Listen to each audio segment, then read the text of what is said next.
North Las Vegas police officer recovering from injuries after a hit-and-run crash on the 15 Monday night. I'm Olivia Fierro. I'm John Huck, and now North Las Vegas police are thanking a good Samaritan who helped the officer. Fox 5's Danielle Miller joins us live in studio on why this young man decided to pull over and help. Danielle? Yeah, John, Olivia, last night the accident happened just after 8:30 last night.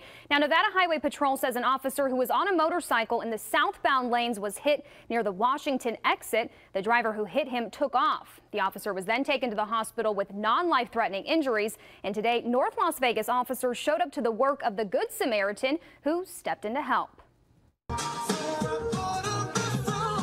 KCEP Power Radiates your soul school station. This is the Miles of Joy. Miles Farlow, a radio personality with KCEP Power 88, was headed south on the I-15 around 8:30 Monday night when he saw the car in front of him swerve and hit a North Las Vegas officer who was on a bike. Subsequently, the officer sent flying at least 30 yards, about 90 feet. Farlow says after being ejected from his bike, the officer's head hit the concrete barrier wall.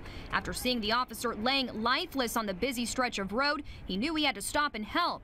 He said he helped the 45-year-old 18-year police veteran stay calm until help arrived. Wasn't really worried about anything besides, getting him safe because he can't help. That's the survival, the humanity thing that came into play, because I'm big on humans helping humans. After stopping to help, many other people pulled over to give aid. One of those people, Michael Gutierrez. I began to pray for him, and he squeezed my hand, and we just tried to make sure he was okay. Gutierrez and his girlfriend saw the officer drive past them before the accident. He, like Barlow, didn't hesitate to stop and help.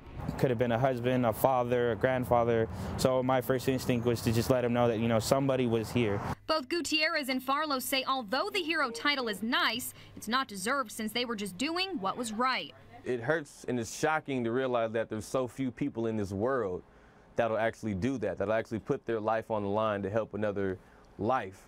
Somebody else who wants to get home to their family, somebody else who wants another meal, who wants to go to work in the morning. There's so few of us out there that we're labeled as a hero, because they're the real heroes. They do it every day on a day-to-day basis.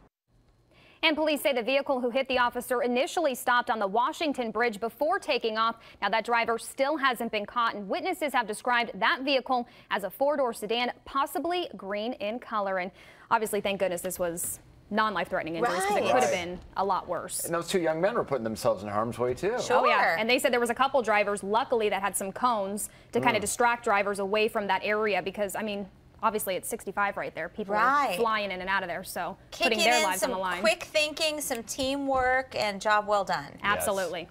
Danielle, thank you. Thank you for bringing us that story. Again, if you saw this crash and the vehicle that fit the description on the I-15 in Washington around 8:30 last night, call Nevada Highway Patrol or Crime Stoppers at 702-385-5555.